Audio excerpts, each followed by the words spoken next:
بسم الله الرحمن الرحيم. ألف لام ميم. ذلك الكتاب لا ريب فيه هدى للمتقين الذين يؤمنون بالغيب ويقيمون الصلاة ومما رزقناهم ينفقون والذين يؤمنون بما أنزل إليك وما أنزل من قبلك وبالآخرة هم يوقنون أولئك على هدى من ربهم وأولئك هم المفلحون. إن الذين كفروا سواء عليهم أأنذرتهم أم لم تنذرهم لا يؤمنون. ختم الله على قلوبهم وعلى سمعهم وعلى أبصارهم غشاوة ولهم عذاب عظيم. ومن الناس من يقول آمنا بالله وباليوم الآخر وما هم بمؤمنين يخادعون الله والذين آمنوا وما يخدعون إلا أنفسهم وما يشعرون. في قلوبهم مرض فزادهم الله مرضا ولهم عذاب أليم بما كانوا يكذبون. وإذا قيل لهم لا تفسدوا في الأرض قالوا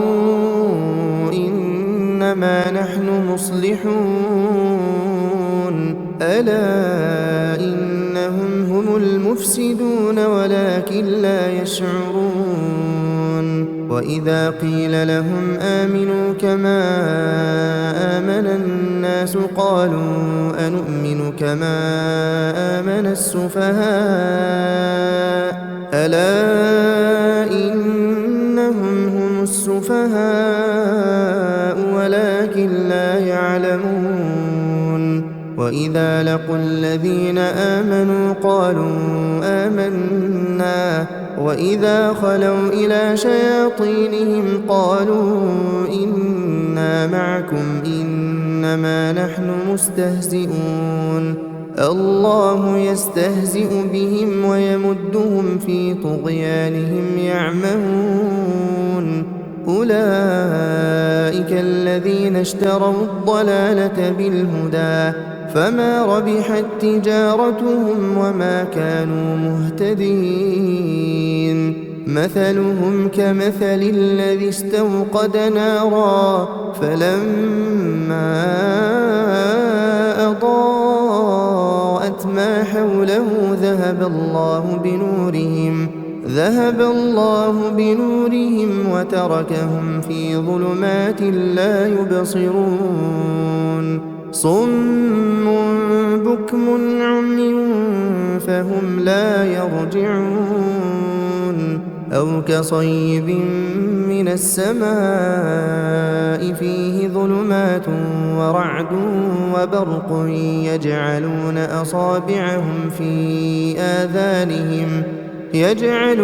أصابعهم في آذانهم من الصواعق حذر الموت والله محيط بالكافرين. يكاد البرق يخطف أبصارهم كلما أضاء لهم مشوا فيه وإذا أظلم عليهم قاموا ولو شاء الله لذهب بسمعهم وأبصارهم إن الله على كل شيء قدير. يا أيها الناس اعبدوا ربكم الذي خلقكم والذين من قبلكم لعلكم تتقون. الذي جعل لكم الأرض فراشا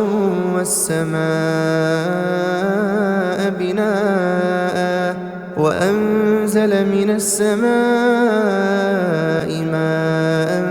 فأخرج به من الثمرات رزقا لكم فلا تجعلوا لله أندادا وأنتم تعلمون وإن كنتم في ريب مما نزلنا على عبدنا فأتوا بسورة من مثله وادعوا شهداءكم من دون الله إن كنتم صادقين فإن لم تفعلوا ولن تفعلوا فاتقوا النار التي وقودها الناس والحجارة أعدت للكافرين وبشر الذين آمنوا وعملوا الصالحات أن لهم جنات تجري من تحتها الأنهار كلما رزقوا منها من ثمرة رزقا قالوا هذا الذي رزقنا من قبل وأتوا به متشابها ولهم فيها أزواج مطهرة وهم فيها خالدون إن الله لا يستحيي أن يضرب مثلا ما بعوضة فما فوقها فأما الذين آمنوا فيعلمون أنه الحق من ربهم وأما الذين كفروا فيقولون ماذا أراد الله بهذا مثلا يضل به كثيرا ويهدي به كثيرا وما يضل به إلا الفاسقين الذين ينقضون عهد الله من بعد ميثاقه ويقطعون ما أمر الله به أن يوصل ويفسدون في الأرض أولئك هم الخاسرون كيف تكفرون بالله وكنتم أمواتا فأحياكم ثم يميتكم ثم يحييكم ثم إليه ترجعون هو الذي خلق لكم ما في الأرض جميعا ثم استوى إلى السماء فسواهن 7 سماوات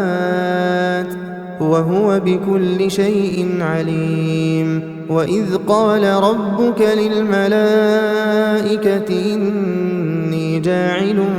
في الأرض خليفة قالوا أتجعل فيها من يفسد فيها ويسفك الدماء ونحن نسبح بحمدك ونقدس لك قال إني أعلم ما لا تعلمون وعلم آدم الأسماء كلها ثم عرضهم على الملائكة فقال أنبئوني بأسماء هؤلاء إن كنتم صادقين قالوا سبحانك لا علم لنا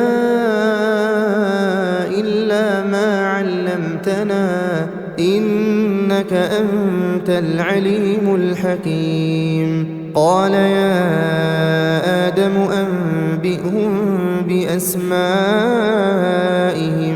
فلما أنبأهم بأسمائهم قال ألم أقل لكم إني أعلم غيب السماوات والأرض وأعلم ما تبدون وما كنتم تكتمون وإذ قلنا للملائكة اسجدوا لآدم فسجدوا إلا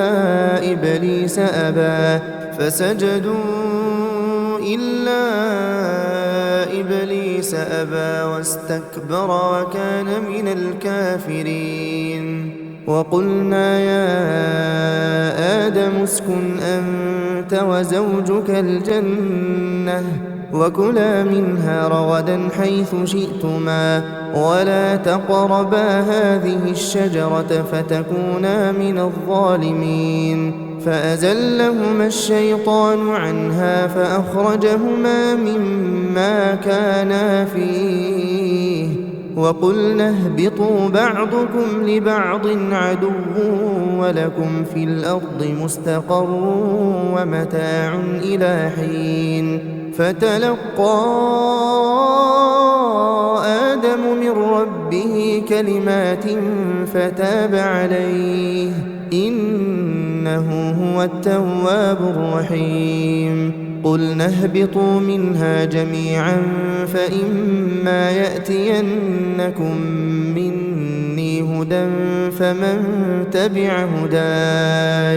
فمن تبع هداي فلا خوف عليهم ولا هم يحزنون والذين كفروا وكذبوا بآياتنا أولئك أصحاب النار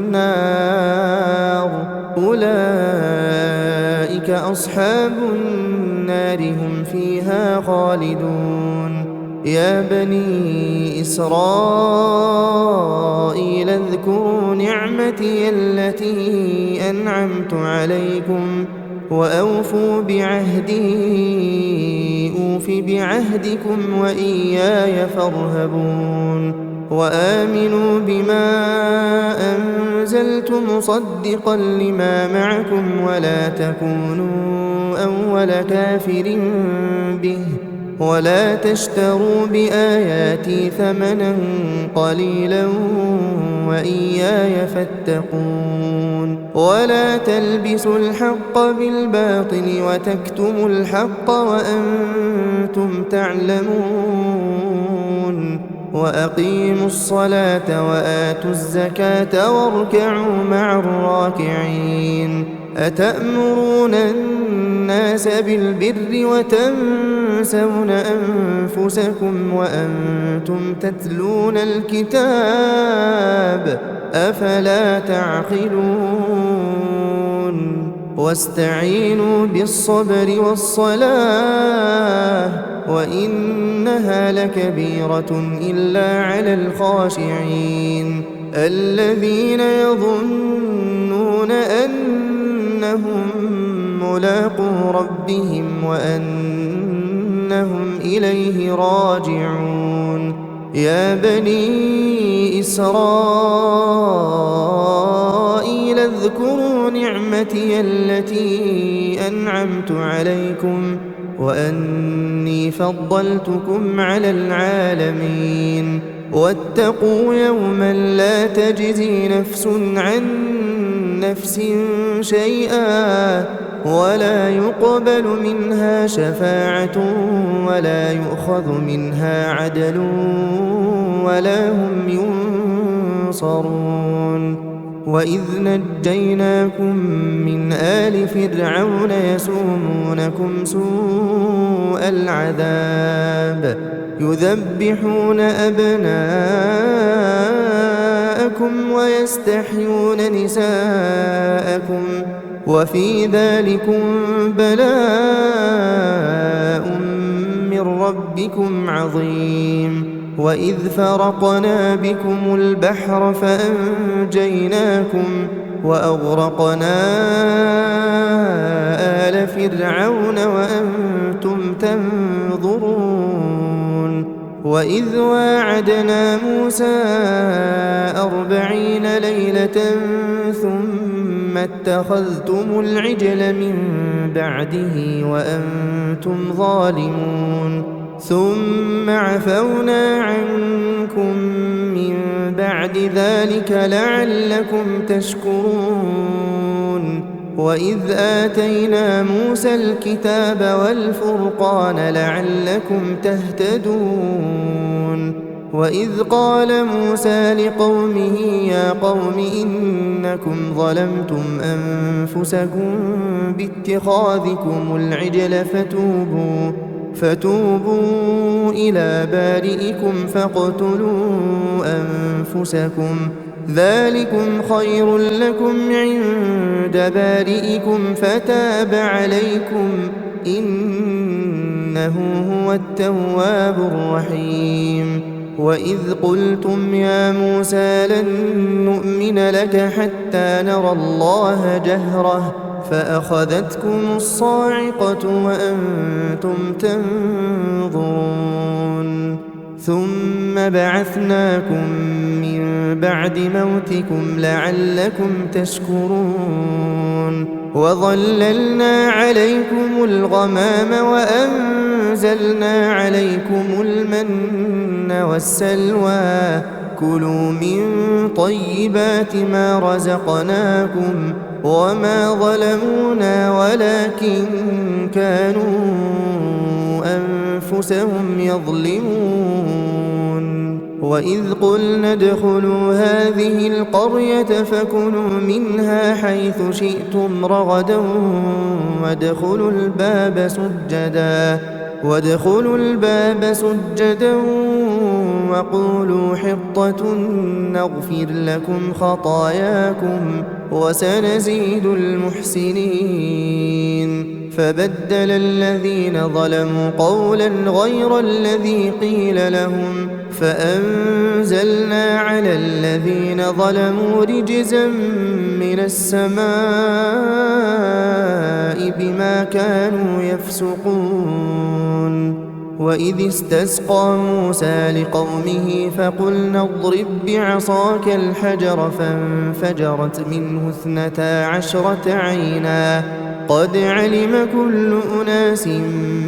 مشربهم كلوا واشربوا من رزق الله ولا تعثوا في الأرض مفسدين. وإذ قلتم يا موسى لن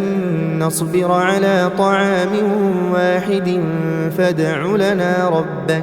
فادع لنا ربك يخرج لنا مما تنبت الأرض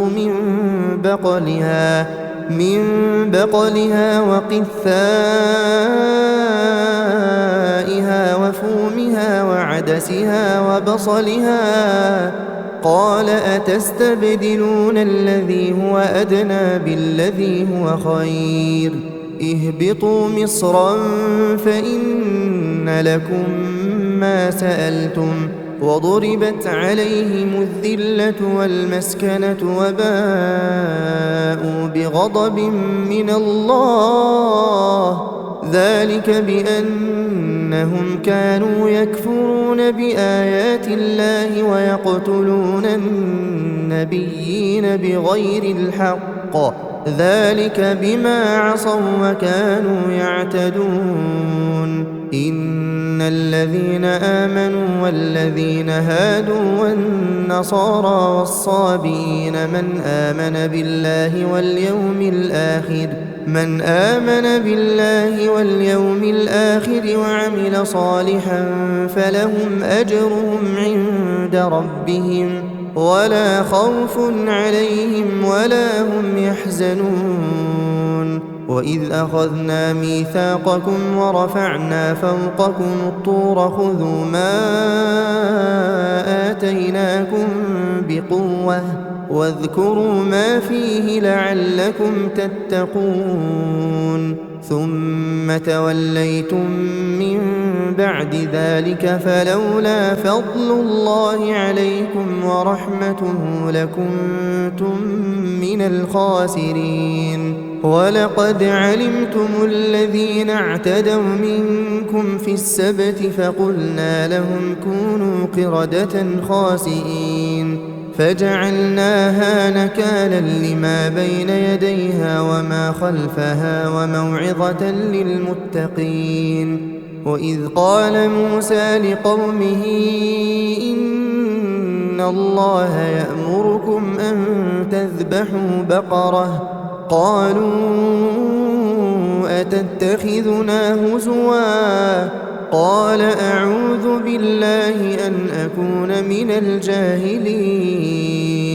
قالوا ادع لنا ربك يبين لنا ما هي قال إنه يقول إنها بقرة لا فارض ولا بكر عوان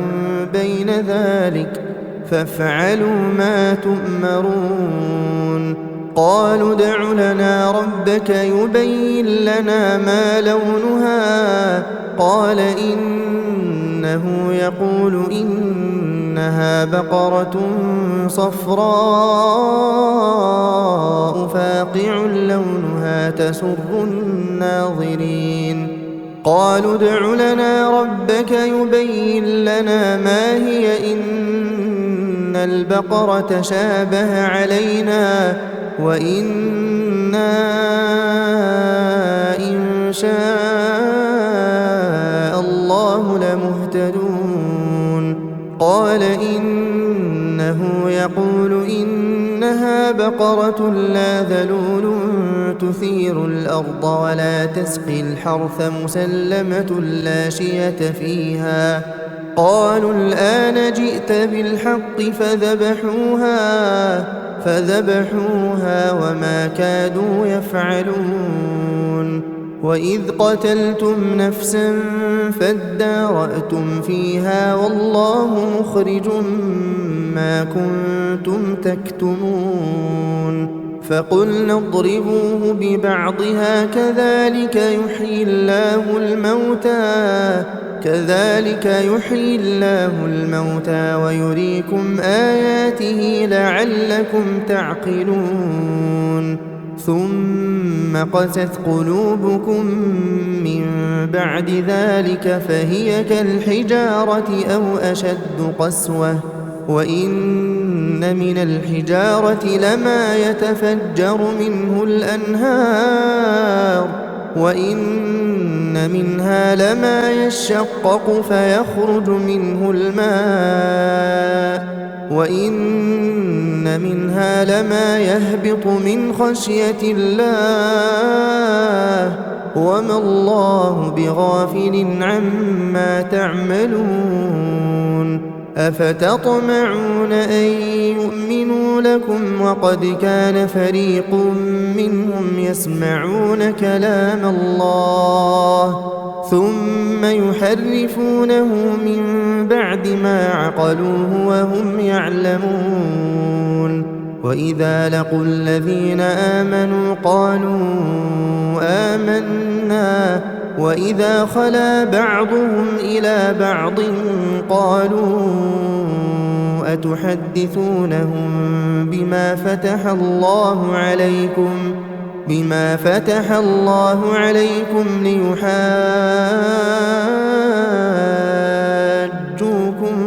به عند ربكم أفلا تعقلون أولا يعلمون أن الله يعلم ما يسرون وما يعلنون ومنهم أميون لا يعلمون الكتاب إلا أماني وإن هم إلا يظنون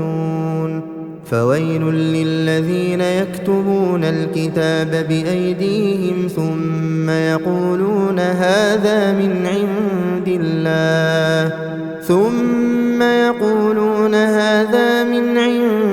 الله ليشتروا به ثمنا قليلا فويل لهم مما كتبت أيديهم وويل لهم مما يكسبون وقالوا لن تمسنا النار إلا أياما معدودة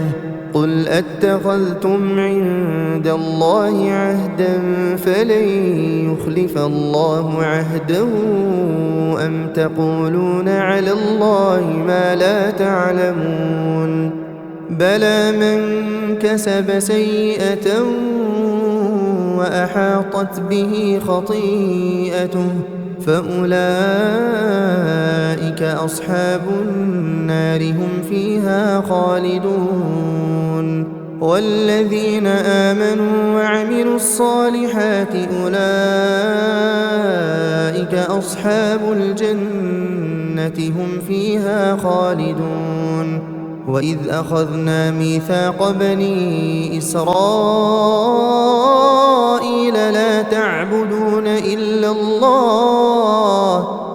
تعبدون إلا الله وبالوالدين إحسانا وذي القربى واليتامى والمساكين وقولوا للناس حسنا وأقيموا الصلاة وآتوا الزكاة ثم توليتم إلا قليلا منكم وأنتم معرضون. وإذ أخذنا ميثاقكم لا تسفكون دماءكم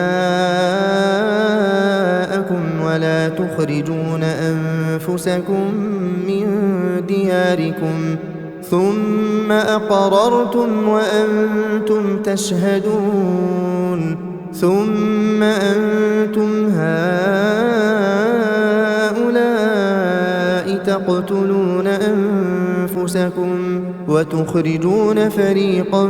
منكم من ديارهم تظاهرون عليهم بالإثم والعدوان وإن يأتوكم أسارى تفادوهم وهو محرم عليكم إخراجهم أفتؤمنون ببعض الكتاب وتكفرون ببعض فما جزاء من يفعل ذلك منكم إلا خزي في الحياة الدنيا ويوم القيامة يردون إلى أشد العذاب وما الله بغافل عما تعملون. أولئك الذين اشتروا الحياة الدنيا بالآخرة فلا يخفف عنهم العذاب ولا هم ينصرون. ولقد آتينا موسى الكتاب وقفينا من بعده بالرسل وآتينا عيسى ابن مريم البينات وأيدناه بروح القدس أفكلما جاءكم رسول بما لا تهوى أنفسكم استكبرتم ففريقا كذبتم وفريقا تقتلون. وقالوا قلوبنا غلف بل لعنهم الله بكفرهم فقليلا ما يؤمنون. ولما جاءهم كتاب من عند الله مصدق لما معهم وكانوا من قبل يستفتحون على الذين كفروا فلما جاءهم ما عرفوا كفروا به فلعنة الله على الكافرين. بئس ما اشتروا به أنفسهم أن يكفروا بما أنزل الله بغيا أن ينزل الله من فضله على من يشاء من عباده فباءوا بغضب على غضب وللكافرين عذاب مهين. وإذا قيل لهم آمنوا بما أنزل الله قالوا نؤمن بما أنزل علينا ويكفرون بما وراءه وهو الحق مصدقا لما معهم قل فلم تقتلون أنبياء الله من قبل إن كنتم مؤمنين. ولقد جاءكم موسى بالبينات ثم اتخذتم العجل من بعده وأنتم ظالمون. وإذ أخذنا ميثاقكم ورفعنا فوقكم الطور خذوا ما آتيناكم بقوة واسمعوا واسمعوا قالوا سمعنا وعصينا وأشربوا في قلوبهم العجل بكفرهم قل بئس ما يأمركم به إيمانكم إن كنتم مؤمنين قل إن كانت لكم الدار الآخرة عند الله خالصة من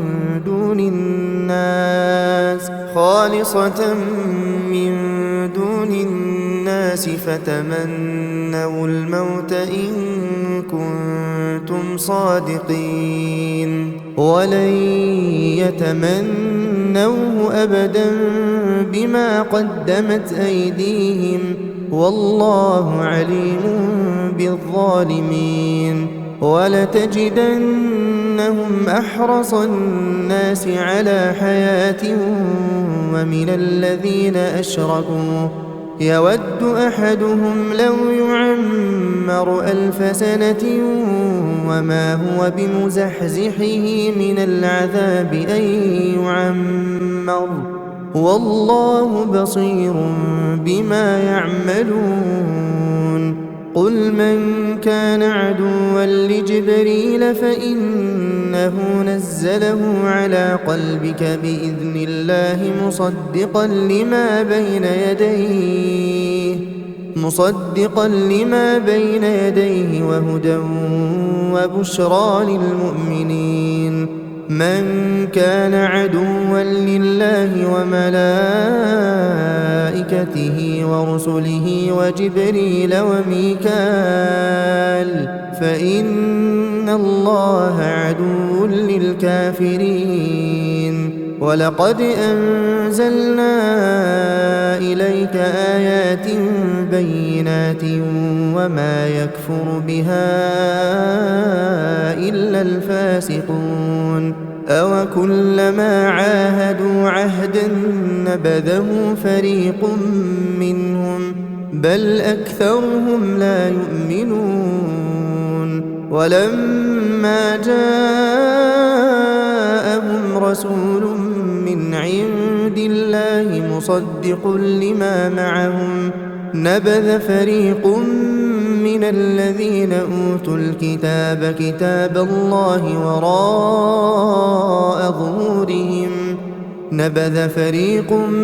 الذين أوتوا الكتاب كتاب الله وراء ظهورهم كأنهم لا يعلمون واتبعوا ما تتلو الشياطين على ملك سليمان وما كفر سليمان ولكن الشياطين كفروا يعلمون الناس السحر وما أنزل على الملكين ببابل هاروت وماروت وما يعلمان من أحد حتى يقولا إنما نحن فتنة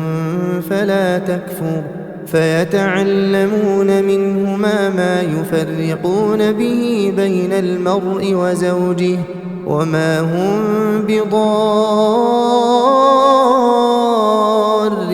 به من أحد إلا بإذن الله ويتعلمون ما يضرهم ولا ينفعهم ولقد علموا لمن اشتراه ما له في الآخرة من خلاق ولبئس ما شروا به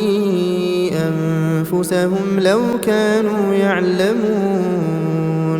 ولو أنهم آمنوا واتقوا لمثوبة من عند الله خير لو كانوا يعلمون يا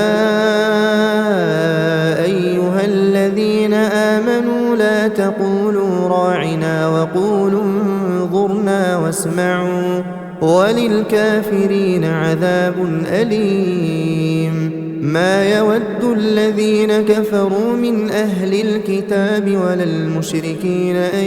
ينزل عليكم من خير من ربكم والله يختص برحمته من يشاء والله ذو الفضل العظيم ما ننسخ من آية أو ننسها نأت بخير منها أو مثلها ألم تعلم أن الله على كل شيء قدير ألم تعلم أن الله له ملك السماوات والأرض وما لكم من دون الله من ولي ولا نصير أم تريدون أن تسألوا رسولكم كما سئل موسى من قبل ومن يتبدل الكفر بالإيمان فقد ضل سواء السبيل ود كثير من أهل الكتاب لو يردونكم من بعد إيمانكم كفارا حسدا من عند أنفسهم من بعد ما تبين لهم الحق فاعفوا واصفحوا حتى يأتي الله بأمره إن الله على كل شيء قدير وأقيموا الصلاة وآتوا الزكاة وما تقدموا لأنفسكم من خير تجدوه عند الله إن الله بما تعملون بصير وقالوا لن يدخل الجنة إلا من كان هودا أو نصارى تلك أمانيهم قل هاتوا برهانكم إن كنتم صادقين بلى من أسلم وجهه لله وهو محسن فله أجره عند ربه ولا خوف عليهم ولا هم يحزنون وقالت اليهود ليست النصارى ليست اليهود على شيء وهم يتلون الكتاب كذلك قال الذين لا يعلمون مثل قولهم فالله يحكم بينهم يوم القيامة فيما كانوا فيه يختلفون ومن أظلم ممن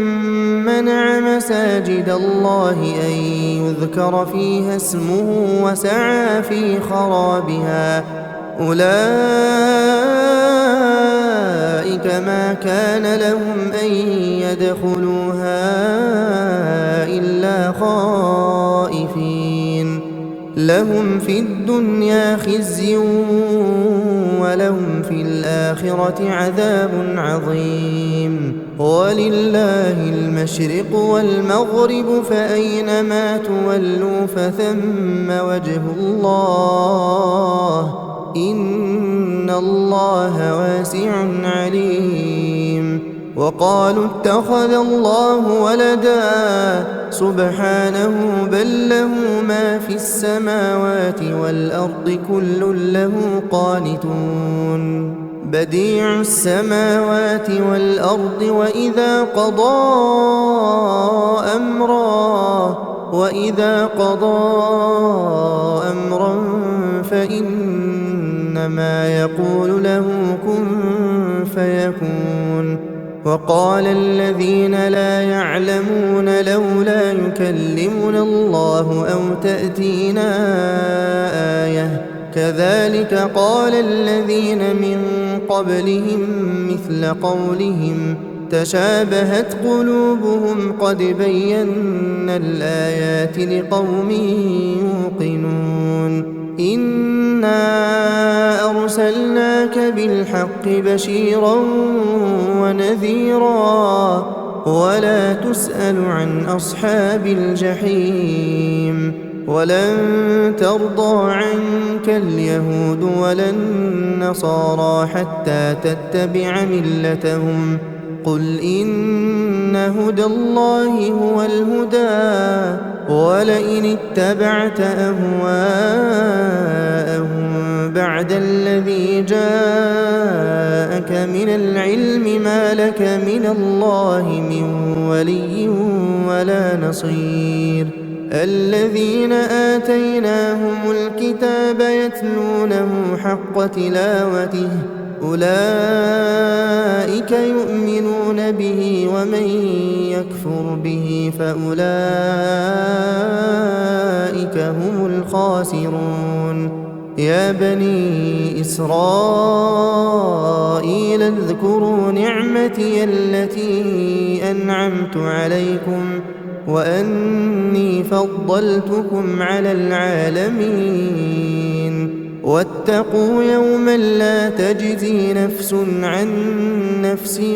شيئا ولا يقبل منها عدل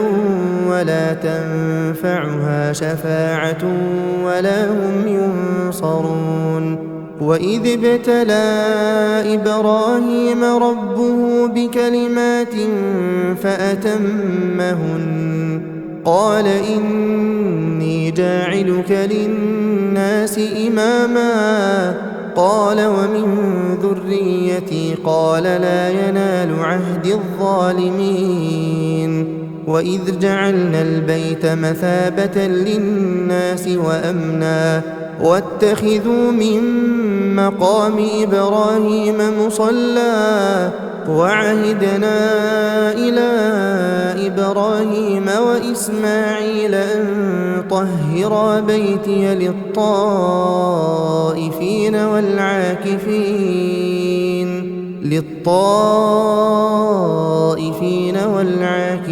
والركع السجود وإذ قال إبراهيم رب اجعل هذا بلدا آمنا وارزق أهله من الثمرات من آمن منهم بالله واليوم الآخر قال ومن كفر فأمتعه قليلا ثم أضطره إلى عذاب النار وبئس المصير وإذ يرفع إبراهيم القواعد من البيت وإسماعيل ربنا تقبل منا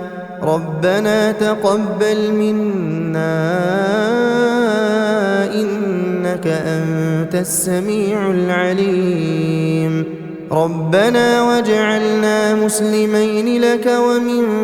ذريتنا أمة مسلمة لك وأرنا مناسكنا وتب علينا إنك أنت التواب الرحيم ربنا وابعث فيهم رسولا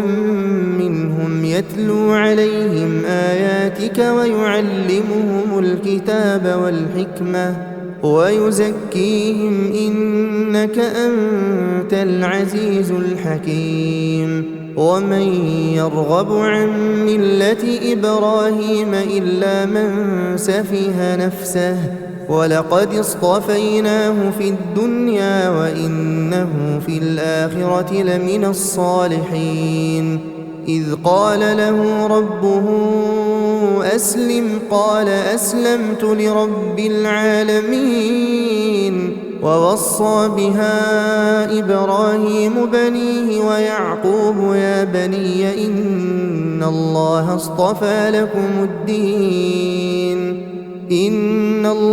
اصطفى لكم الدين فلا تموتن إلا وأنتم مسلمون أم كنتم شهداء إذ حضر يعقوب الموت إذ قال لبنيه ما تعبدون من بعدي قالوا نعبد إلهك وإله آبائك إبراهيم وإسماعيل وإسحاق إلها واحدا ونحن له مسلمون تلك أمة قد خلت لها ما كسبت ولكم ما كسبتم ولا تسألون عما كانوا يعملون وقالوا كونوا هودا أو نصارى تهتدوا قل بل ملة إبراهيم حنيفا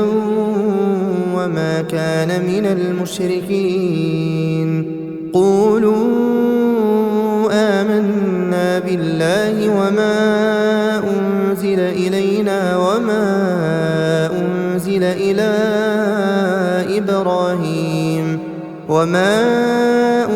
أنزل إلى إبراهيم وإسماعيل وإسحاق ويعقوب والأسباط وما أوتي موسى وعيسى وما أوتي النبيون من ربهم لا نفرق بين أحد منهم ونحن له مسلمون فإن آمنوا بمثل ما آمنتم به فقد اهتدوا وإن تولوا فإنما هم في شقاق فسيكفيكهم الله وهو السميع العليم صبغة الله ومن أحسن من الله صبغة ونحن له عابدون قل أتحاجوننا في الله وهو ربنا وربكم ولنا أعمالنا ولكم أعمالكم ونحن له مخلصون أم تقولون إن إبراهيم وإسماعيل وإسحاق ويعقوب والأسباط كانوا هودا أو نصارى قل أأنتم أعلم أم الله ومن أظلم ممن كتم شهادة عنده من الله وما الله بغافل عما تعملون تلك أمة قد خلت لها ما كسبت ولكم ما كسبتم ولا تسألون عما كانوا يعملون سيقول السفهاء من الناس ما ولاهم عن قبلتهم التي كانوا عليها قل لله المشرق والمغرب يهدي من يشاء إلى صراط مستقيم وكذلك جعلناكم أمة وسطا لتكونوا شهداء على الناس ويكون الرسول عليكم شهيدا وما جعلنا القبلة التي كنت عليها إلا لنعلم من يتبع الرسول ممن ينقلب على عقبيه وإن كانت لكبيرة إلا على الذين هدى الله وما كان الله ليضيع إيمانكم إن الله بالناس لرؤوف رحيم قد نرى تقلب وجهك في السماء فلنولينك قبلة ترضاها فول وجهك شطر المسجد الحرام وحيث ما كنتم فولوا وجوهكم شطره وإن الذين أوتوا الكتاب ليعلمون أنه الحق من ربهم وما الله بغافل عما يعملون ولئن أتيت الذين أوتوا الكتاب بكل آية ما تبعوا قبلتك وما أنت بتابع قبلتهم وما بعضهم بتابع قبلة بعض ولئن اتبعت أهواءهم من بعد ما جاءك من العلم إنك إذا لمن الظالمين. الذين آتيناهم الكتاب يعرفونه كما يعرفون أبناءهم وإن فريقا منهم ليكتمون الحق وهم يعلمون. الحق من ربك فلا تكونن من الممترين. ولكل وجهة هو موليها فاستبقوا الخيرات أينما تكونوا يأت بكم الله جميعا إن الله على كل شيء قدير. ومن حيث خرجت فول وجهك شطر المسجد الحرام وإنه للحق من ربك وما الله بغافل عما تعملون. ومن حيث خرجت فول وجهك شطر المسجد الحرام وحيث ما كنتم فولوا وجوهكم شطره لئلا يكون للناس عليكم حجة إلا الذين ظلموا منهم فلا تخشوهم واخشوني ولأتم نعمتي عليكم ولعلكم تهتدون. كما أرسلنا فيكم رسولا منكم يتلو عليكم آياتنا ويزكيكم ويعلمكم الكتاب والحكمة ويعلمكم ما لم تكونوا تعلمون. فاذكروني أذكركم واشكروا لي ولا تكفرون. يا أيها الذين آمنوا استعينوا بالصبر والصلاة إن الله مع الصابرين. ولا تقولوا لمن يقتل في سبيل الله أموات بل أحياء ولكن لا تشعرون. ولنبلونكم بشيء من الخوف والجوع ونقص من الأموال والأنفس والثمرات وبشر الصابرين الذين إذا أصابتهم مصيبة قالوا إنا لله وإنا إليه راجعون. أولئك عليهم صلوات من ربهم ورحمة وأولئك هم المهتدون. إن الصفا والمروة من شعائر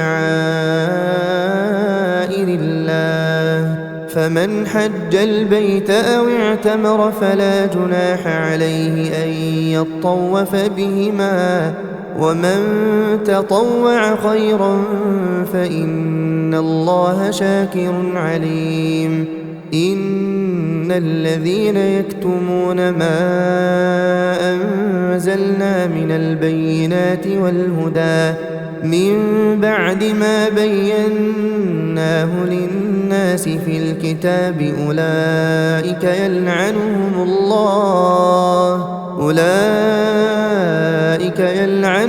الله ويلعنهم اللاعنون إلا الذين تابوا وأصلحوا وبينوا فأولئك أتوب عليهم وأنا التواب الرحيم. إن الذين كفروا وماتوا وهم كفار أولئك عليهم لعنة الله والملائكة والناس أجمعين خالدين فيها لا يخفف عنهم العذاب ولا هم ينظرون. وإلهكم إله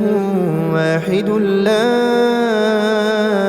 إله إلا هو الرحمن الرحيم إن في خلق السماوات والأرض واختلاف الليل والنهار والفلك التي تجري في البحر بما ينفع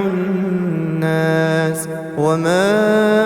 أنزل الله من السماء من ماء فأحيا به الأرض بعد موتها وبث فيها من كل دابة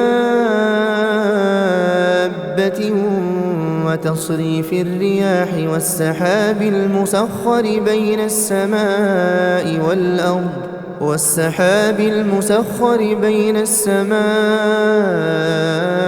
والأرض لآيات لقوم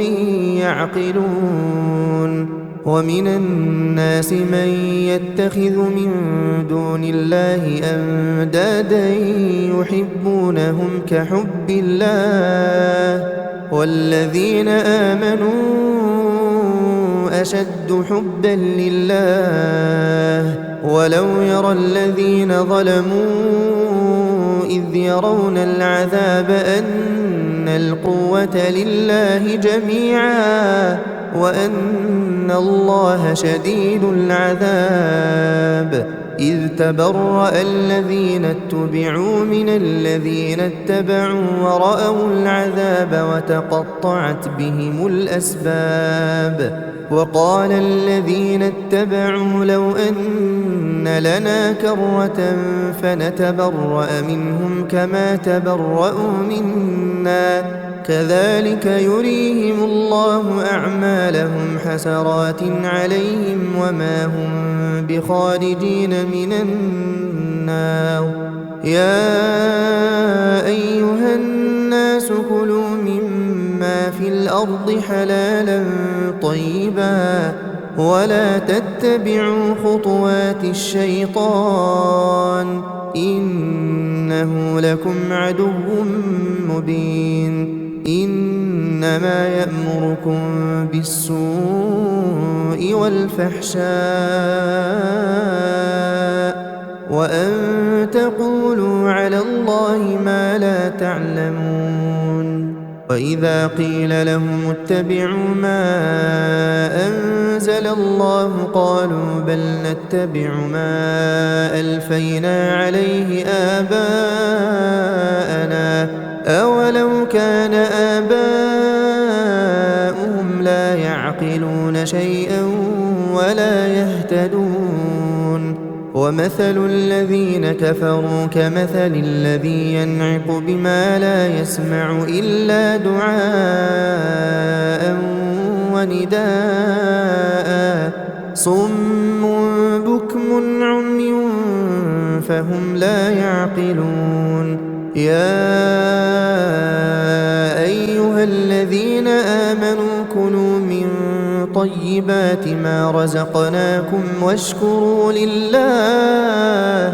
واشكروا لله إن كنتم إياه تعبدون إنما حرم عليكم الميتة والدم ولحم الخنزير وما أهل به لغير الله فمن اضطر غير باغ ولا عاد فلا إثم عليه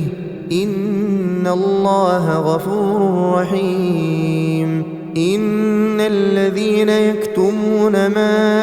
أنزل الله من الكتاب ويشترون به ثمنا قليلا أولئك ما يأكلون في بطونهم إلا النار ولا يكلمهم الله يوم القيامة ولا يزكيهم ولهم عذاب أليم أولئك الذين اشتروا الضلالة بالهدى والعذاب بالمغفرة فما أصبرهم على النار ذلك بأن الله نزل الكتاب بالحق وإن الذين اختلفوا في الكتاب لفي شقاق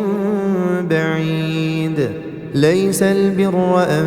تولوا وجوهكم قبل المشرق والمغرب ولكن البر من آمن بالله واليوم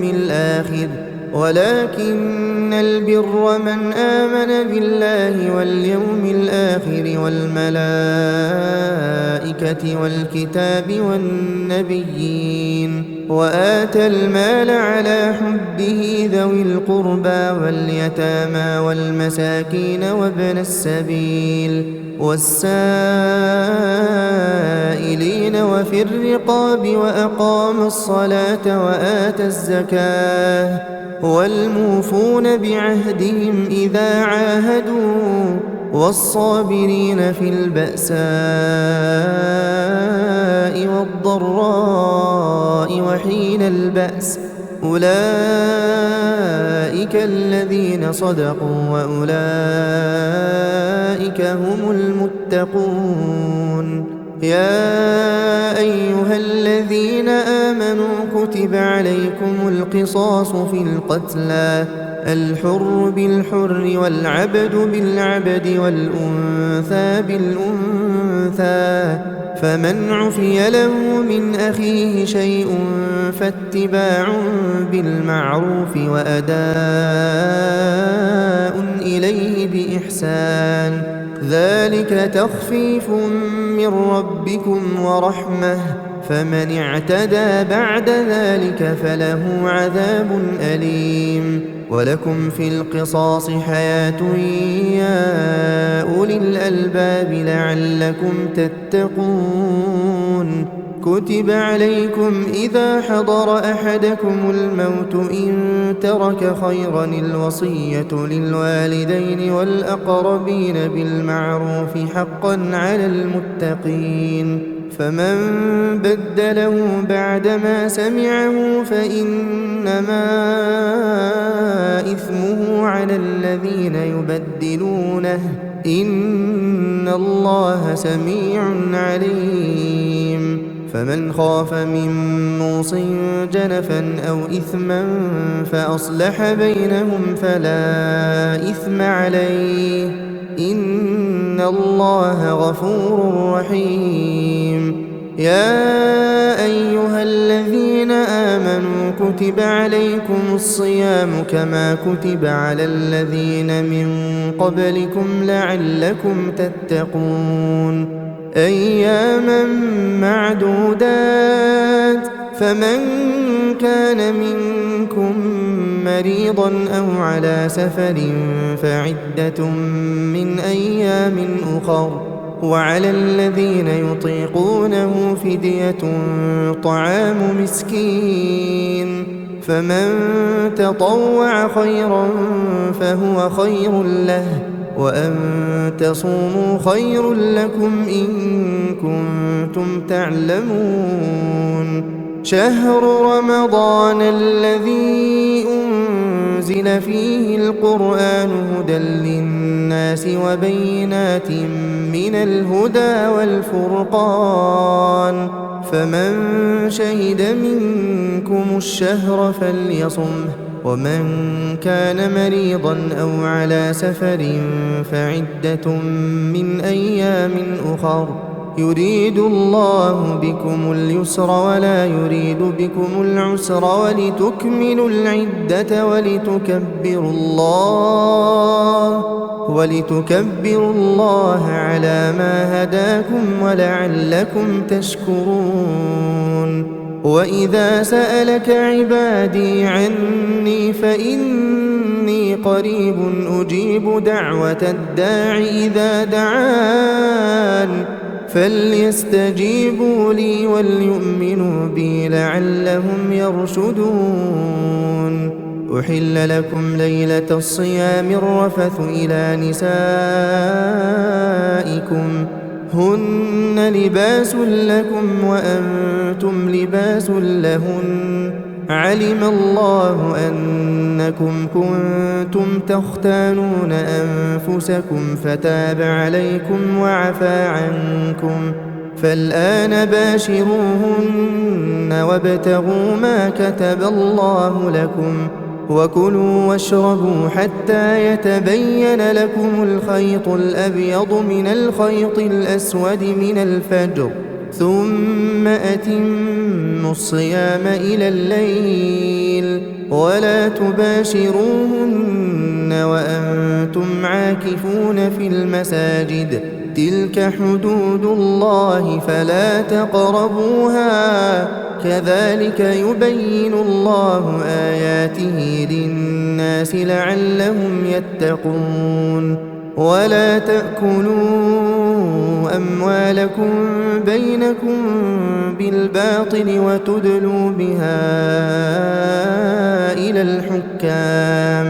وتدلوا بها إلى الحكام لتأكلوا فريقا من أموال الناس بالإثم وأنتم تعلمون يسألونك عن الأهلة قل هي مواقيت للناس والحج وليس البر بأن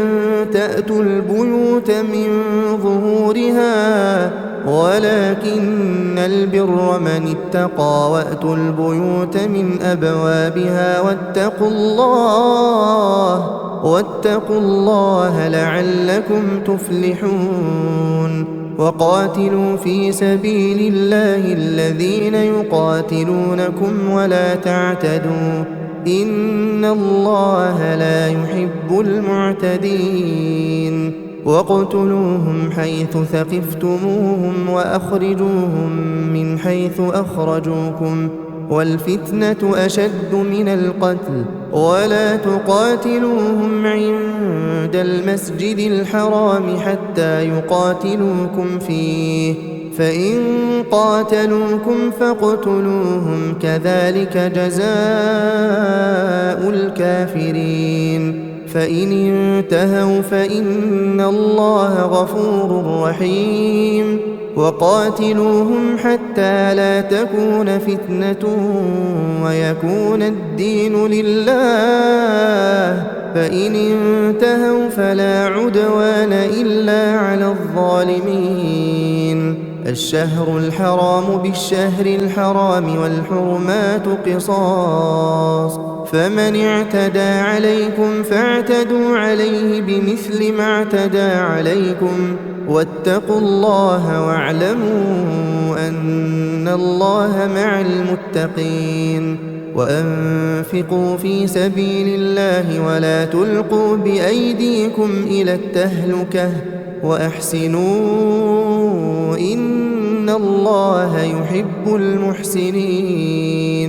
وأتموا الحج والعمرة لله فإن أحصرتم فما استيسر من الهدي ولا تحلقوا رؤوسكم حتى يبلغ الهدي محله فمن كان منكم مريضا أو به أذى من رأسه ففدية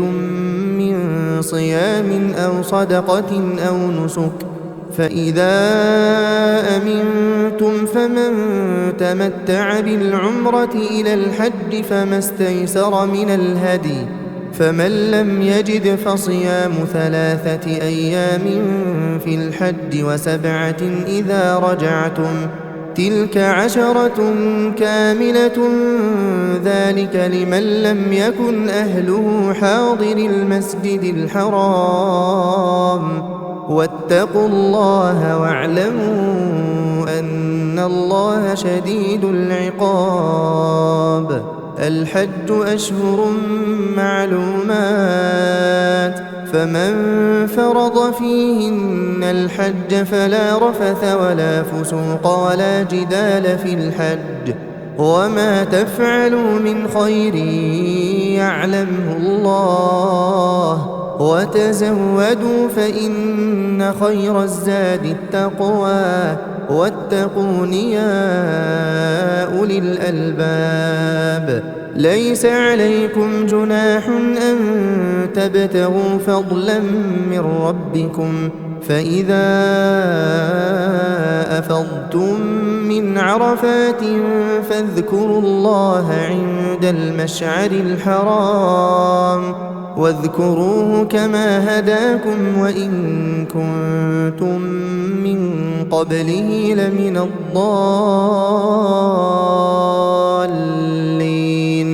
ثم أفيضوا من حيث أفاض الناس واستغفروا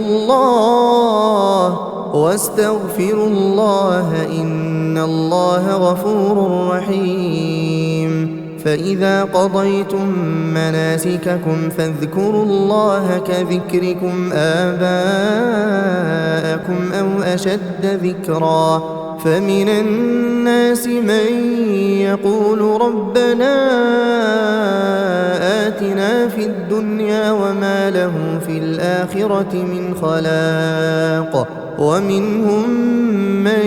يقول ربنا آتنا في الدنيا حسنة وفي الآخرة حسنة وقنا عذاب النار أولئك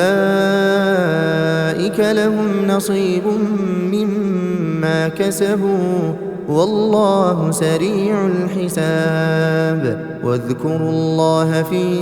أيام معدودات فمن تعجل في يومين فلا إثم عليه ومن تأخر فلا إثم عليه لمن اتقى واتقوا الله واعلموا أنكم إليه تحشرون ومن الناس من يعجبك قوله في الحياة الدنيا ويشهد الله على ما في قلبه وهو ألد الخصام وإذا تولى سعى في الأرض ليفسد فيها ويهلك الحرث والنسل والله لا يحب الفساد وإذا قيل له اتق الله أخذته العزة بالإثم فحسبه جهنم ولبئس المهاد ومن الناس من يشري نفسه ابتغاء مرضات الله والله رؤوف بالعباد يا أيها الذين آمنوا ادخلوا في السلم كافة ولا تتبعوا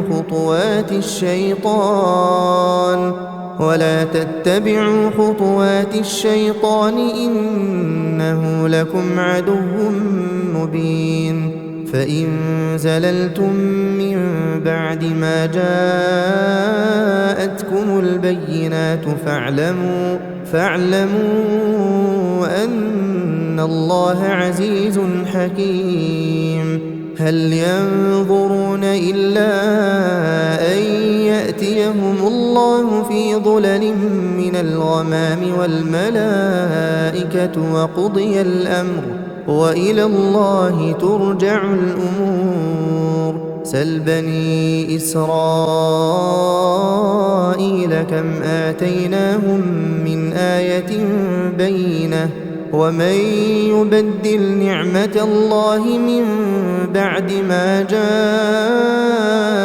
فإن الله شديد العقاب زين للذين كفروا الحياة الدنيا ويسخرون من الذين آمنوا والذين اتقوا فوقهم يوم القيامة والله يرزق من يشاء بغير حساب كان الناس أمة واحدة فبعث الله النبيين مبشرين ومنذرين وأنزل معهم الكتاب بالحق ليحكم بين الناس فيما اختلفوا فيه وما اختلف فيه إلا الذين أوتوه من بعد ما جاءتهم البينات بغيا بينهم فهدى الله الذين آمنوا لما اختلفوا فيه من الحق بإذنه والله يهدي من يشاء إلى صراط مستقيم. أم حسبتم أن تدخلوا الجنة ولما يأتكم مثل الذين خلوا من قبلكم مستهم البأساء والضراء وزلزلوا حتى يقول الرسول والذين آمنوا معه متى نصر الله ألا إن نصر الله قريب. يسألونك ماذا ينفقون قل ما أنفقتم من خير فللوالدين والأقربين واليتامى والمساكين وابن السبيل وما تفعلوا من خير فإن الله به عليم. كتب عليكم القتال وهو كره لكم وعسى أن تكرهوا شيئا وهو خير لكم وعسى أن تحبوا شيئا وهو شر لكم والله يعلم وأنتم لا تعلمون. يسألونك عن الشهر الحرام قتال فيه قل قتال فيه كبير وصد عن سبيل الله وكفر به والمسجد الحرام وإخراج أهله منه أكبر عند الله والفتنة أكبر من القتل ولا يزالون يقاتلونكم حتى يردوكم عن دينكم إن استطاعوا ومن يرتدد منكم عن دينه فيمت وهو كافر فأولئك حبطت أعمالهم في الدنيا والآخرة وأولئك أصحاب النار هم فيها خالدون. إن الذين آمنوا والذين هاجروا وجاهدوا في سبيل الله أولئك يرجون رحمة الله والله غفور رحيم. يسألونك عن الخمر والميسر قل فيهما إثم كبير ومنافع للناس وإثمهما أكبر من نفعهما ويسألونك ماذا ينفقون قل العفو كذلك يبين الله لكم الآيات لعلكم تتفكرون في الدنيا والآخرة. ويسألونك عن اليتامى قل إصلاح لهم خير وإن تخالطوهم فإخوانكم والله يعلم المفسد من المصلح ولو شاء الله لأعنتكم إن الله عزيز حكيم. ولا تنكحوا المشركات حتى يؤمن ولأمة مؤمنة خير من مشركة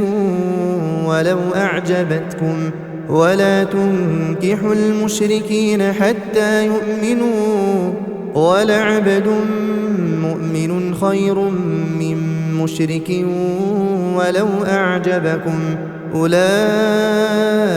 يدعون إلى النار والله يدعو إلى الجنة والمغفرة بإذنه ويبين آياته للناس لعلهم يتذكرون.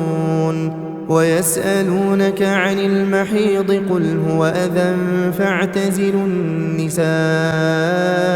في المحيض ولا تقربوهن حتى يطهرن فإذا تطهرن فأتوهن من حيث أمركم الله إن الله يحب التوابين ويحب المتطهرين نساؤكم حرث لكم فأتوا حرثكم أنى شئتم وقدموا لأنفسكم واتقوا الله واعلموا أنكم ملاقوه وبشر المؤمنين ولا تجعلوا الله عرضة لأيمانكم أن تبروا وتتقوا وتصلحوا بين الناس والله سميع عليم لا يؤاخذكم الله باللغو في أيمانكم ولكن يؤاخذكم بما كسبت قلوبكم والله غفور حليم للذين يؤلون من نسائهم تربص 4 أشهر فإن فاءوا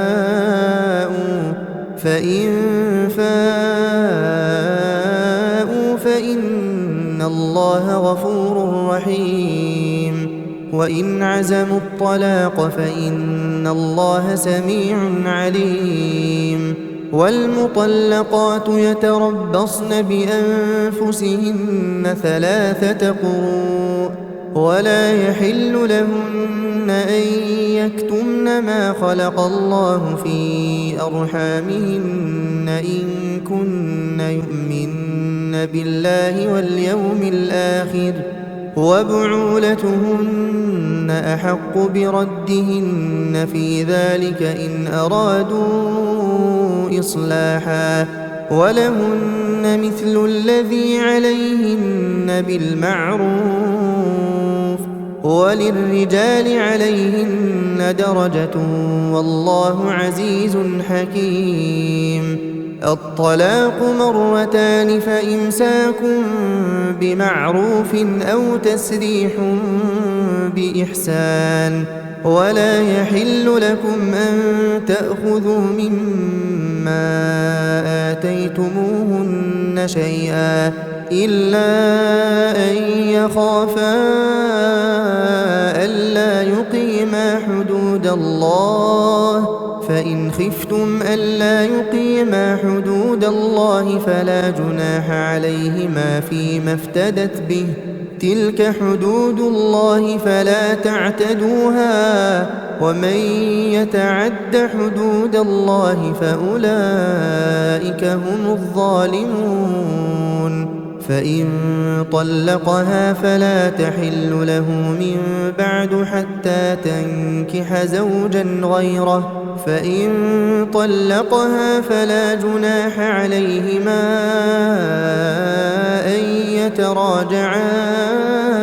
إن ظنا أن يقيما حدود الله وتلك حدود الله يبينها لقوم يعلمون وإذا طلقتم النساء فبلغن أجلهن فأمسكوهن بمعروف أو سرحوهن بمعروف ولا تمسكوهن ضرارا لتعتدوا ومن يفعل ذلك فقد ظلم نفسه ولا تتخذوا آيات الله هزوا واذكروا نعمة الله عليكم وما أنزل عليكم من الكتاب والحكمة يعظكم به واتقوا الله واعلموا أن الله بكل شيء عليم وإذا طلقتم النساء فبلغن أجلهن فلا تعضلوهن أن ينكحن أزواجهن إذا تراضوا بينهم بالمعروف ذلك يوعظ به من كان منكم يؤمن بالله واليوم الآخر ذلكم أزكى لكم وأطهر والله يعلم وأنتم لا تعلمون والوالدات يرضعن أولادهن حولين كاملين لمن أراد أن يتم الرضاعة وعلى المولود له رزقهن وكسوتهن بالمعروف لا تكلف نفس إلا وسعها لا تضار والدة بولدها ولا مولود له بولده وعلى الوارث مثل ذلك فإن أرادا فصالا عن تراض منهما وتشاور فلا جناح عليهما وإن أردتم أن تسترضعوا أولادكم فلا جناح عليكم إذا سلمتم ما آتيتم بالمعروف واتقوا الله واعلموا أن الله بما تعملون بصير والذين يتوفون منكم ويذرون أزواجا يتربصن بأنفسهن 4 أشهر وعشرا فإذا بلغن أجلهن فلا جناح عليكم فيما فعلن في أنفسهن بالمعروف والله بما تعملون خبير ولا جناح عليكم فيما عرضتم به من خطبة النساء أو أكننتم في أنفسكم علم الله أنكم ستذكرونهن ولكن لا تواعدوهن سرا إلا أن تقولوا قولا معروفا ولا تعزموا عقدة النكاح حتى يبلغ الكتاب أجله واعلموا أن الله يعلم ما في أنفسكم فاحذروه واعلموا أن الله غفور حليم لا جناح عليكم إن طلقتم النساء ما لم تمسوهن أو تفرضوا لهن فريضة ومتعوهن على الموسع قدره وعلى المقتر قدره متاعا بالمعروف حقا على المحسنين وإن طلقتموهن من قبل أن تمسوهن وقد فرضتم لهن فريضة فنصف ما فرضتم إلا أن يعفون أو يعفو الذي بيده عقدة النكاح وأن تعفوا أقرب للتقوى ولا تنسوا الفضل بينكم إن الله بما تعملون بصير حافظوا على الصلوات والصلاة الوسطى وقوموا لله قانتين فإن خفتم فرجالا أو ركبانا فإذا أمنتم فاذكروا الله كما علمكم ما لم تكونوا تعلمون والذين يتوفون منكم ويذرون أزواجا وصية لأزواجهم متاعا إلى الحول غير إخراج فإن خرجن فلا جناح عليكم فيما فعلن في أنفسهن من معروف والله عزيز حكيم وللمطلقات متاع بالمعروف حقا على المتقين كذلك يبين الله لكم آياته لعلكم تعقلون ألم تر إلى الذين خرجوا من ديارهم وهم ألوف حذر الموت فقال لهم الله موتوا ثم أحياهم إن الله لذو فضل على الناس ولكن أكثر الناس لا يشكرون وقاتلوا في سبيل الله واعلموا أن الله سميع عليم من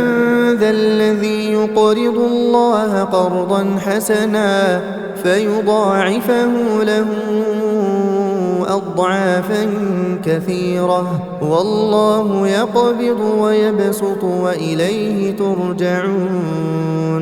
ألم تر إلى الملأ من بني إسرائيل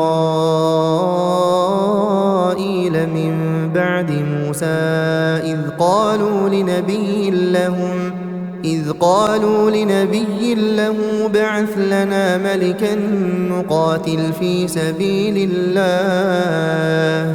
قال هل عسيتم إن كتب عليكم القتال ألا تقاتلوا قالوا وما لنا ألا نقاتل في سبيل الله وقد أخرجنا من ديارنا وأبنائنا فلما كتب عليهم القتال تولوا إلا قليلا منهم والله عليم بالظالمين وقال لهم نبيهم إن الله قد بعث لكم طالوت ملكا قالوا أنى يكون له الملك علينا ونحن أحق بالملك منه ولم يؤت سعة من المال قال إن الله اصطفاه عليكم وزاده بسطة في العلم والجسم والله يؤتي ملكه من يشاء والله واسع عليم وقال لهم نبيهم إن آية ملكه أن يأتيكم التابوت فيه سكينة من ربكم وبقية مما ترك آل موسى وآل هارون تحمله الملائكة إن في ذلك لآية لكم إن كنتم مؤمنين فلما فصل طالوت بالجنود قال إن الله مبتليكم بنهر فمن شرب منه فليس مني ومن لم يطعمه فإنه مني إلا من اغترف غرفة بيده فشربوا منه إلا قليلا منهم فلما جاوزه هو والذين آمنوا معه قالوا لا طاقة لنا اليوم بجالوت وجنوده قال الذين يظنون أنهم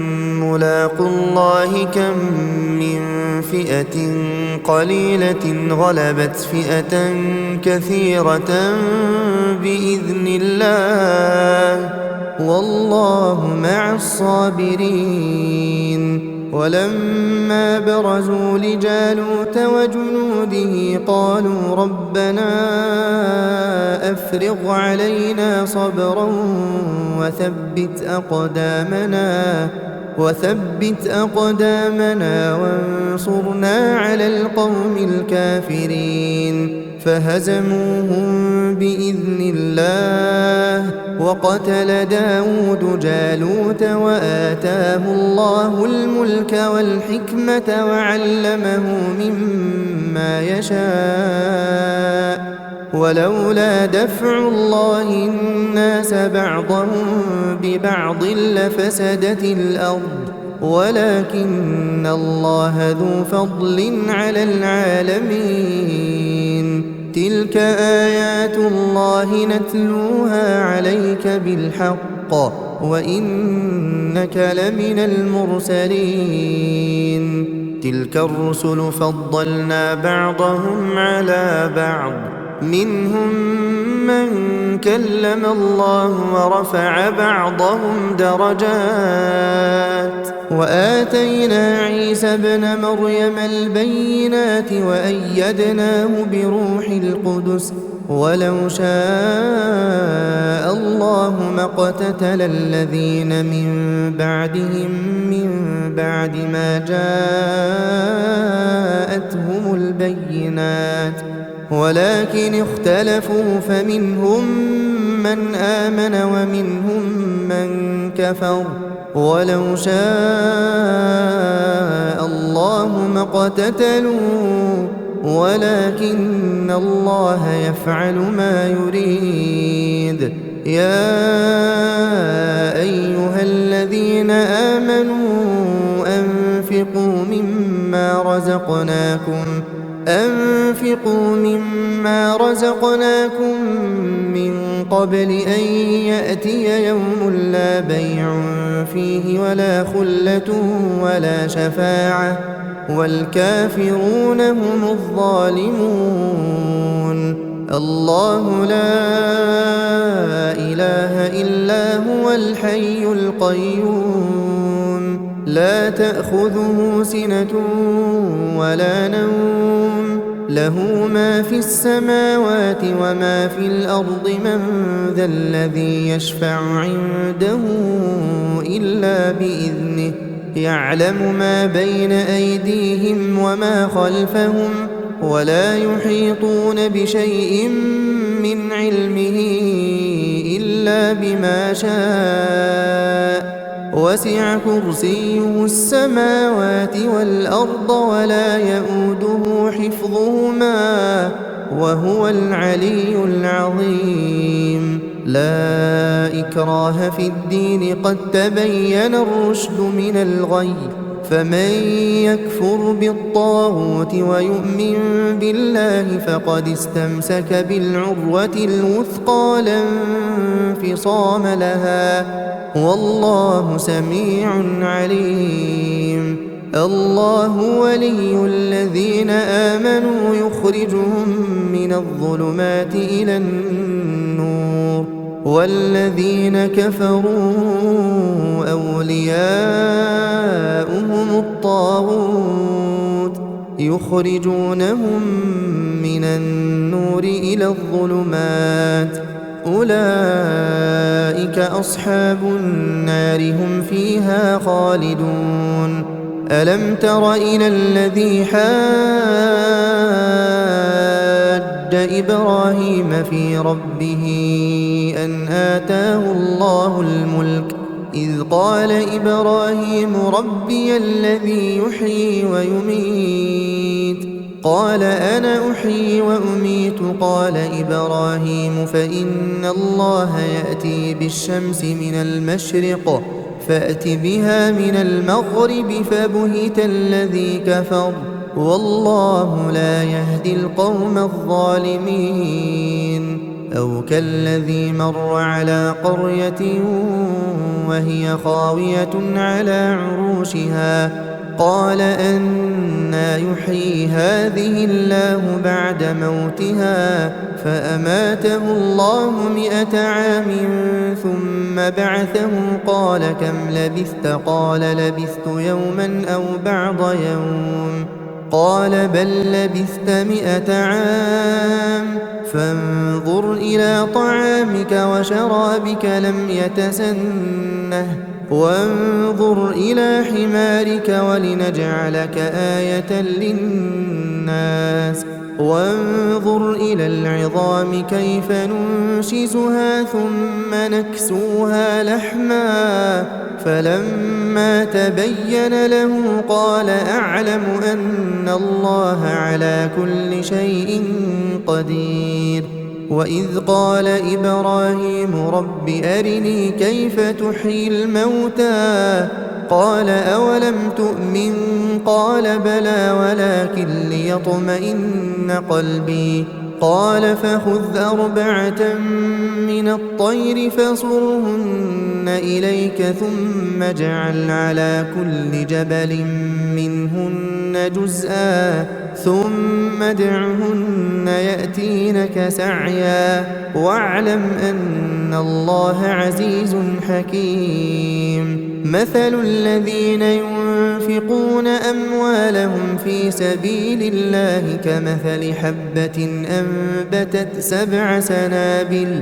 في كل سنبلة 100 حبة والله يضاعف لمن يشاء والله واسع عليم. الذين ينفقون أموالهم في سبيل الله ثم لا يتبعون ما أنفقوا منا ولا أذى لهم أجرهم عند ربهم ولا خوف عليهم ولا هم يحزنون. قول معروف ومغفرة خير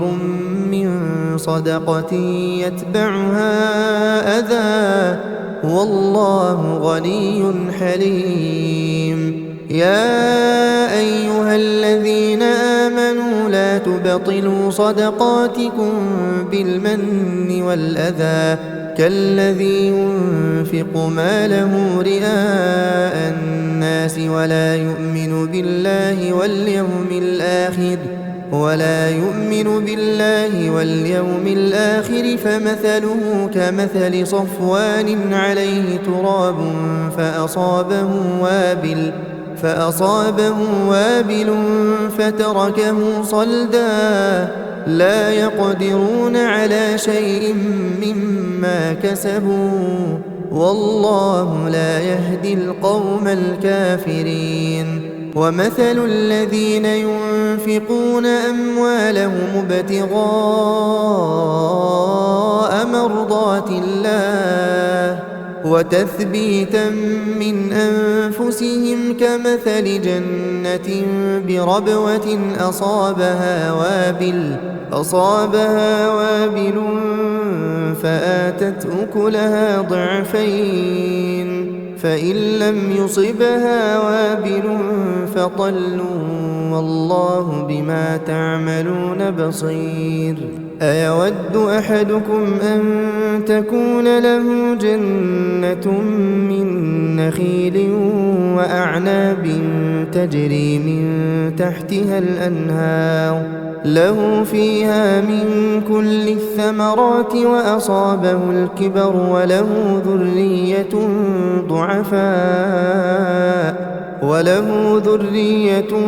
ضعفاء فأصابها إعصار فيه نار فاحترقت كذلك يبين الله لكم الآيات لعلكم تتفكرون. يا أيها الذين آمنوا أنفقوا من طيبات ما كسبتم ومما أخرجنا لكم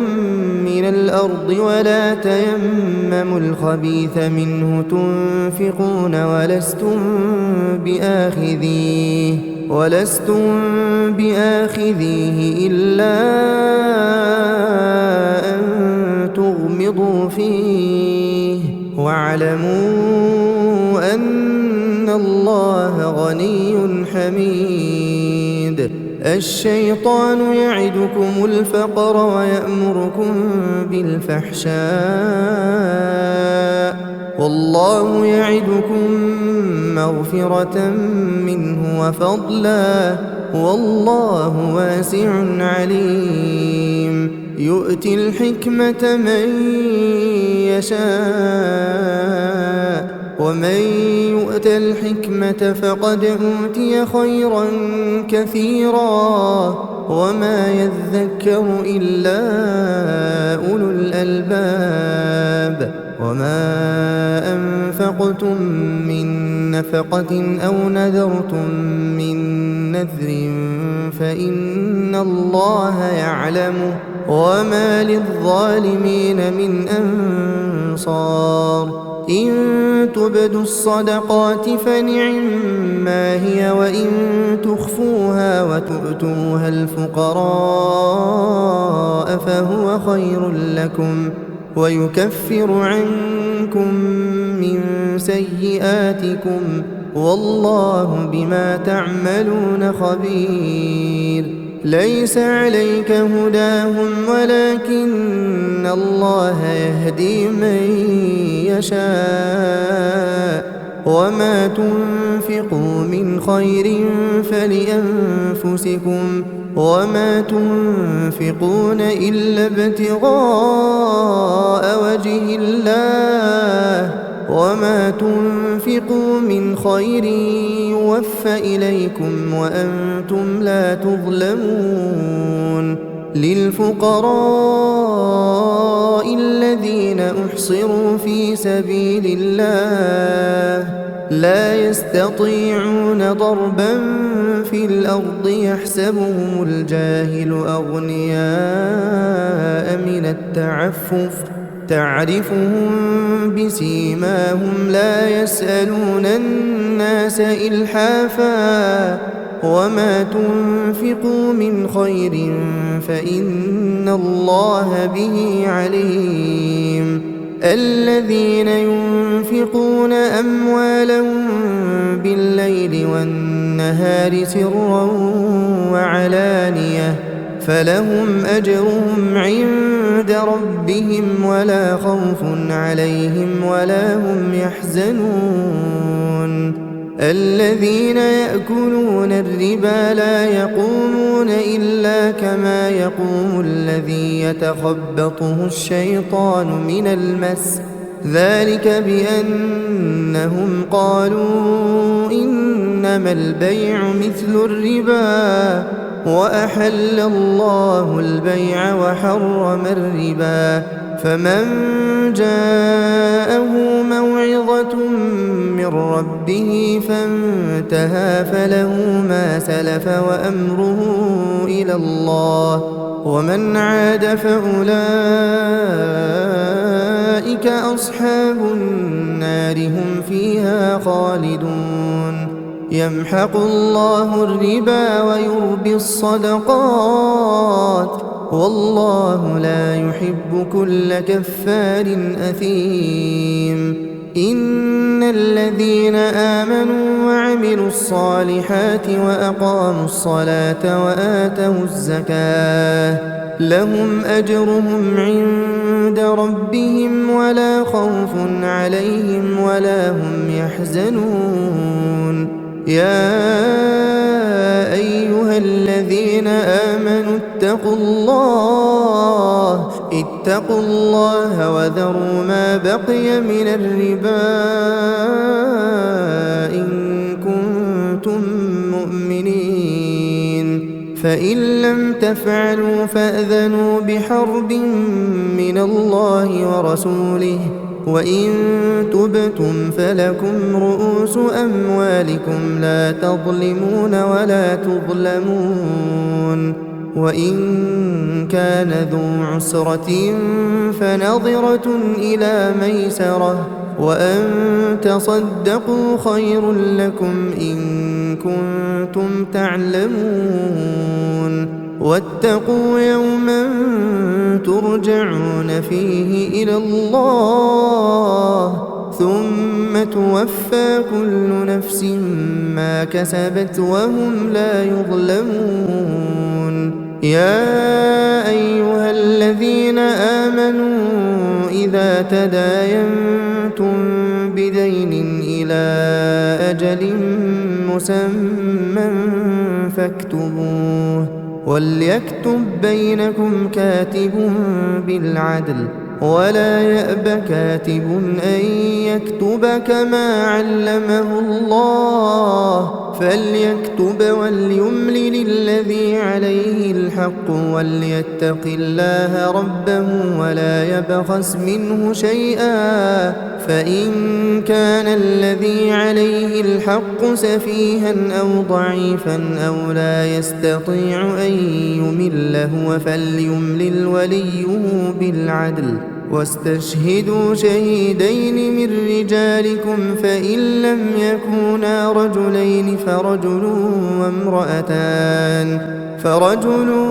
وامرأتان ممن ترضون من الشهداء أن تضل إحداهما فتذكر إحداهما الأخرى ولا يأبى الشهداء إذا ما دعوا ولا تسأموا أن تكتبوه صغيرا أو كبيرا إلى أجله ذلكم أقسط عند الله وأقوم للشهادة وأدنى ألا ترتابوا إلا أن تكون تجارة حاضرة تديرونها بينكم فليس عليكم جناح ألا تكتبوها وأشهدوا إذا تبايعتم ولا يضار كاتب ولا شهيد وإن تفعلوا فإنه فسوق بكم واتقوا الله ويعلمكم الله والله بكل شيء عليم وإن كنتم على سفر ولم تجدوا كاتبا فرهان مقبوضة فإن أمن بعضكم بعضا فليؤدي الذي اؤتمن أمانته وليتق الله ربه ولا تكتموا الشهادة ومن يكتمها فإنه آثم قلبه والله بما تعملون عليم لله ما في السماوات وما في الأرض وإن تبدوا ما في أنفسكم أو تخفوه يحاسبكم به الله فيغفر لمن يشاء ويعذب من يشاء والله على كل شيء قدير آمن الرسول بما أنزل إليه من ربه والمؤمنون كل آمن بالله وملائكته وكتبه ورسله لا نفرق بين أحد من رسله وقالوا سمعنا وأطعنا غفرانك ربنا وإليك المصير لا يكلف الله نفسا إلا وسعها لها ما كسبت وعليها ما اكتسبت ربنا لا تؤاخذنا إن نسينا أو أخطأنا ربنا ولا تحمل علينا إصرا كما حملته على الذين من قبلنا ربنا ولا تحملنا ما لا طاقة لنا به واعف عنا واغفر لنا وارحمنا أنت مولانا فانصرنا على القوم الكافرين